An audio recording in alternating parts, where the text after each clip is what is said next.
আসসালামু আলাইকুম। অনেকদিন পর আপনাদের সামনে আরও একটি ব্লগ নিয়ে উপস্থিত হয়েছি। আজকে আমাদের পরিকল্পনা হচ্ছে সমুদ্র সৈকতে গিয়ে ঘুরে ওড়াবো।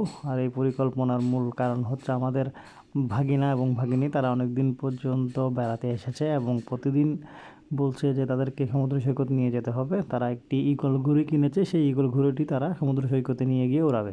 তো আমাদের বাসা থেকে যাওয়ার সময় এই প্রাকৃতিক গাছ ঘেরা এই রাস্তাটা আপনারা দেখতে পাচ্ছেন। খুবই সুন্দর একটি প্রাকৃতিক পরিবেশ। এই প্রাকৃতিক পরিবেশটা পার হয়ে আমরা সমুদ্র সৈকতের উদ্দেশ্যে যাব। তো পার্কে সমুদ্র সৈকতে যাওয়ার আগে এইরকম বড় একটা খালও আপনারা দেখতে পারবেন। এখানে প্রচুর পরিমাণে মাছ চাষ করা হয়। এই খালের সৌন্দর্য আপনারা উপভোগ করতে পারবেন এবং এখান থেকে দাঁড়িয়ে কিন্তু খুব ভালো একটা ভিউ পাওয়া যায়। এবং বিকালের সময়ে গেলে আপনারা এই খালের পাশে কিন্তু সবুজ ঘেরা অনেকগুলো গাছ রয়েছে, যেখানে থেকে খুব ভালো সুন্দর ছবি আসে। আপনারা যারা ছবি তুলতে পছন্দ করেন তারা এই খালটার পাশেই কিন্তু দাঁড়িয়ে ভালো ছবি তুলতে পারবেন। তো আমি চেষ্টা করি সব সময় ঝামেলামুক্ত সময়ে যাওয়ার জন্য, কিন্তু আজকে শুক্রবার ছিল, প্রচুর পরিমাণে পর্যটক পার্কি সমুদ্র সৈকতে এসেছে।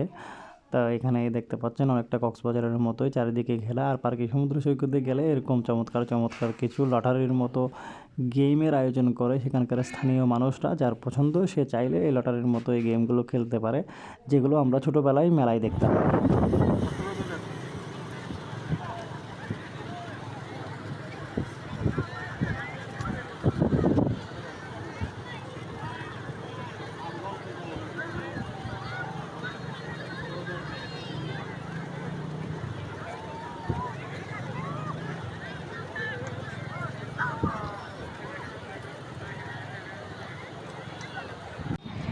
আসসালামু আলাইকুম।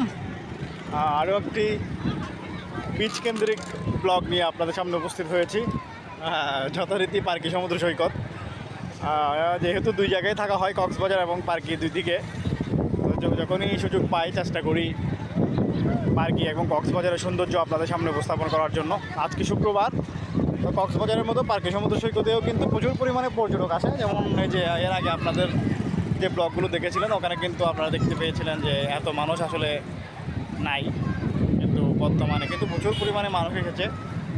অনেকটা কক্সবাজার সমুদ্র সৈকতের মতোই মানুষ, এই যে প্রচুর পরিমাণে মানুষ। তো মাঝখানে আর 2-3 দিন বন্ধ থাকার কারণে গ্রামে গঞ্জে মানুষ চলে এসেছে, যার কারণে পার্কি সমুদ্র সৈকতে মানুষ দেখা যাচ্ছে অনেক। তো আপনারাও ফ্রি সময়ে অবশ্যই পার্কি সমুদ্র সৈকত করে যাবেন, প্রকৃতির একটা সুন্দর দৃশ্য উপভোগ করে যেতে পারবেন। না নাই ওভারলি আগলে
ব্লগের শেষের অংশটি পরিচালনা করেছে আমার ছোট ভাগিনা। তো আশা করি আপনাদের ভালো লেগেছে। আরও একটি ব্লগ নিয়ে আবার উপস্থিত হবো। আসসালামু আলাইকুম।